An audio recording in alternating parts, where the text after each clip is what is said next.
There are two ways in which any government can proceed. One is a way based on what you and I would call a free society, which is enshrined right at the heart of the American Constitution. The other one is a way which allows only one view, both of economics and politics, in which almost everything is either owned or controlled by the state, including the media, including the ideas, including freedom of discussion and everything. There is no freedom of discussion. Now, between those two ways, the free society and the totally controlled society, there are, of course, variations. I think what we've learned in Britain is that we've gradually, over the last certainly 12 or 13 years, with perhaps a little interruption, gone slowly further and further away from the free society towards something else. At the same time, we've found, I don't find it strange, but some other people do, that we have stopped creating wealth. We've had a large number of increasing restrictions. And you've been finding two things. First, that we are more and more concentrating on redistributing the wealth we've got, rather than creating any more. To create more, you need a slightly freer society, and you need an incentive society. Naturally, when I see that happening, I look with very great alarm to societies which have gone even further left. That is, they've tried to redistribute even more and haven't had the incentives for people working hard on their own account, doing well for their families, and often then being able to create jobs for others. They've produced a much more prosperous society than we have. We fight on the beaches, we shall fight on the landing ground.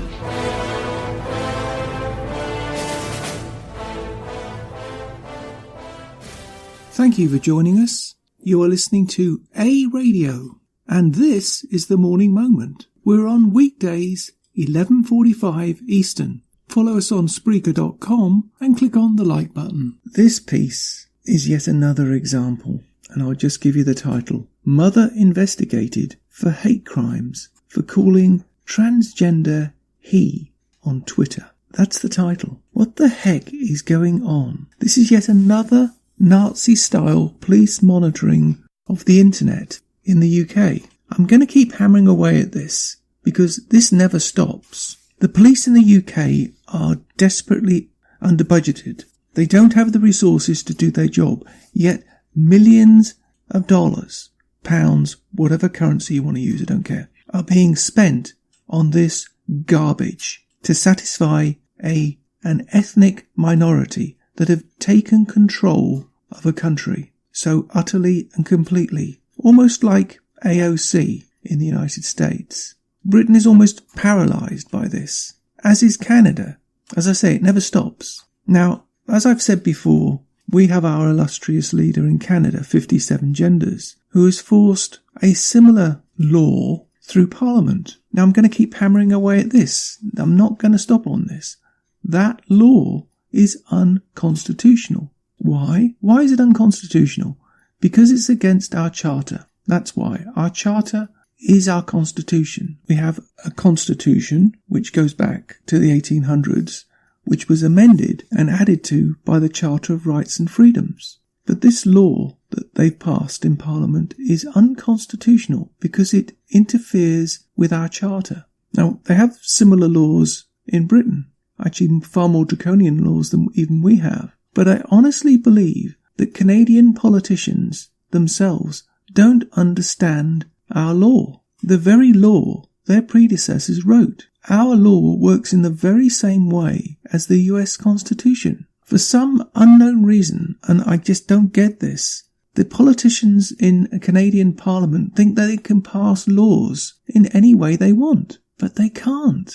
That's the point of the Charter. Parliamentary law sits below our Constitution, not above it. That's the point. That's how it was written. That's why it was written. Because if the Constitution and our Charter wasn't that way, what would be the point in having it at all? This piece is from Neon Nettle. It's entitled, as I say, Mother Investigated for Hate Crimes for Calling Transgender He on Twitter. I'm going to read you the piece in its entirety. The links obviously will be on my site. 44-year-old Caroline Farrow, a British broadcaster and writer for, wait for it, Roman Catholic newspapers, says she has been subject of a 5-month investigation and is due to be taken in for questioning by investigators. Ms. Farrow says the police officer confirmed on Monday that she is to be questioned by law enforcement for calling someone's transgender daughter he in a tweet after they debated primary school education, the TV show Good Morning Britain, with host Piers Morgan. The high-profile Christian journalist says she was prepared to go to jail, adding, "I don't know what I am suspected to have done. The only thing I can think of is that I may have referred to the 23-year-old transgender woman as someone's son. I try at all times to be polite on Twitter, but it is myself and both a religious and scientific basis that you cannot change the sex into which you were born." She added that the police investigator said that her tweet had misgendered an individual by using the wrong gender pronoun, which could be an offence under the Malicious Communications Act. So in Britain they've got something called the Malicious Communications Act, and there's a little Nazi-style police trolling the internet looking for people using the wrong pronoun. Can you believe that, ladies and gentlemen? And I'm sure it's happening in Canada as well. She added, Caroline Farrow has appeared alongside Susie Green to discuss girl guiding policies, according to the Daily Mail. Sentences for those found guilty under this act can be as long as 2 years in prison. The Twitter incident followed a studio debate between Miss Farrow and Susie Green, a transgender campaigner whose daughter Jackie, 25, is transgender. Mrs. Farrow, who is married to a priest, and said she was worried and alarmed following the call from the police.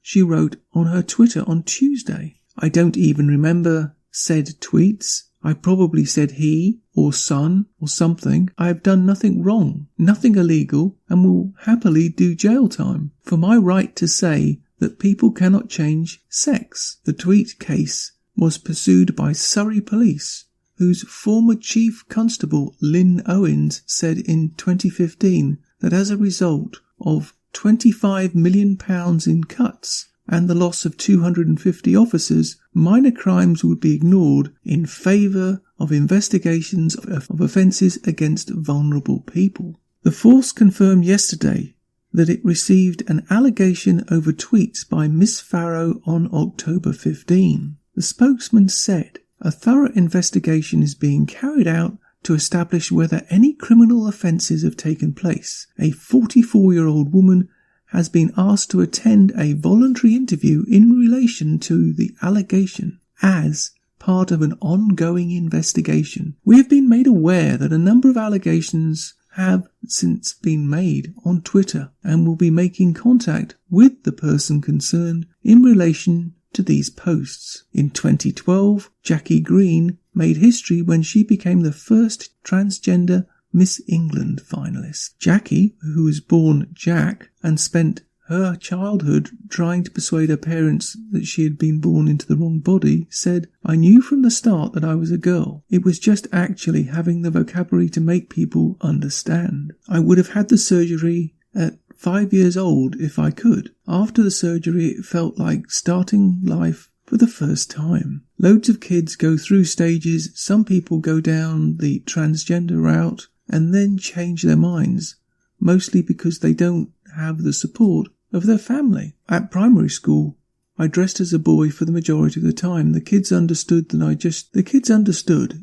just took it in their stride. But secondary school was horrible. I was being spat on and being beaten up and called so many different names. The parents were the worst. I was prescribed blockers by the doctor in Boston when I was 12. It basically paused puberty and it saved my life. I would have killed myself. I wouldn't have been able to cope." Farrow is accused of referring to transgender Jackie as he on Twitter and could face 2 years in prison. When Jackie was aged just 4, she told her mother Susan, "God has made a mistake. I should be a girl." Age 16, Jackie Green became the youngest person in the world to undergo transgender surgery. She said, "Without the surgery, I wouldn't be here now." The row blew up on the same day as it emerged the Oxford English Dictionary is introducing gender-neutral words in what editors said was an attempt to grapple with the sensitive topic. These include her, that's H-I-R, and Zir, Z-I-R, as alternative pronouns to him and her. People kind rather than mankind. Oh, the people kind. That's the one that 57 genders used. Remember that? And I think this is Latin, but I'm not sure, as gender-neutral term for someone of either sex from Latin America. Meanwhile, the verb misgender could apply to anyone who makes any gaffes. Now, I'm sorry that's a mouthful, because it's a load of, brown stuff found on farms. I wanted to do this piece because this is where the UK is today, and I'm very sad to say ditto Canada. And America is heading that way also, being only 1 or 2 elections away, and they know it. Now, this makes me angry, really angry. If we as a society are not prepared to stand up for our values and freedoms, then what do we have? Yes, I will use those corny old phrases, but they have never been more relevant than now. And now I go into my rant, which is neither racist, sexist or homophobe. My father was in World War II. Whilst not directly in the line of fire, he played what I have come to understand was a vital role in the Far East, as did many in that period. Why did they fight? They fought because their country asked them to. My father would never have said he was a hero. Maybe not.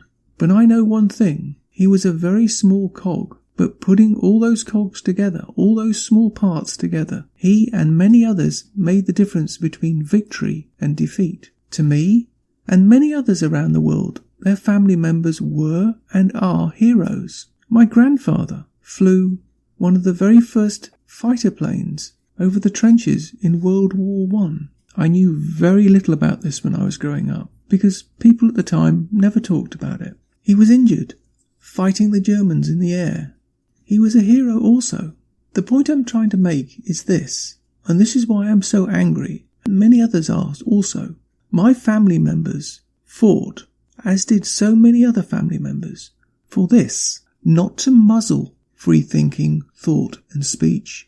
No, no, no.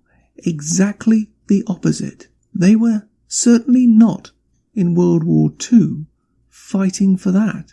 They were fighting for the exact opposite.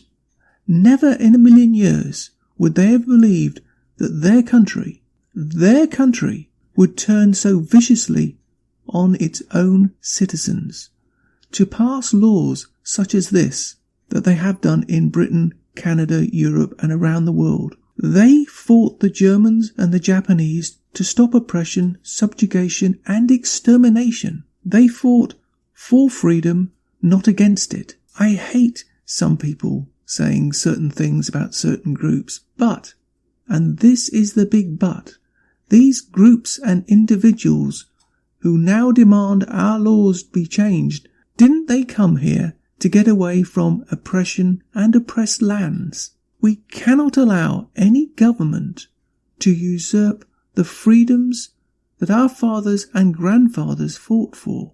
That's not sexist because, by the way, my mother was in World War II. She was a bank clerk. She went into the service and she became a mechanic and worked on Rolls-Royce Merlin engines, which went into Hurricanes and Spitfires. These people gave up chunks of their lives, if not making the ultimate sacrifice, that of their very lives, for freedom, as do many people in the armed services today. How can we stand back as citizens today and say that all that they fought for and sacrificed today didn't and doesn't matter? We can't. We won't. Stand up and fight, Canada. Stand up and fight, Great Britain. Stand up and fight. This is how you fight. Not with a weapon, with your vote. Go out and tell everyone you know and tell them to tell everyone else they know that you cannot support any government, party, policy or politician who doesn't believe in these fundamental rights. It really is that simple. The Constitution of Canada contains the Act 1982, which has two parts, the Constitution Act 1982 and the British North America Act 1867, later renamed the Constitution Act. It is the Constitution Act of 1982 that contains the Canadian Charter of Rights and Freedoms, known as the Charter. Because the Charter is part of the Constitution, no part of it can be changed by a federal or provincial government. The House of Commons, the Senate, and 2/3 of the provinces representing over 50% of Canadians must approve any changes to the Charter or any part of the Constitution. And that's my comment. You can find more at aradio.wordpress.com, where you can find links to us on Twitter, Facebook, Instagram, iTunes, iHeartRadio, Gab and email. We're also on Spotify. Just go to the podcast section and type Canadian Politics with a twist and you'll find us. We are continuing to reach out to you, so please pass on these links. Please click on the follow button on Spreaker.com. You can listen to all our morning moments at Spreaker.com under A Radio. That's EHRADIO, A Radio, and click on the like button. And you can hear a review of our morning moments on WHBJ-DB, News Talk Radio on Spreaker.com. Join us and many others. And you can find all our podcasts and morning moments at aradio.wordpress.com. Click on the Morning Moments tab.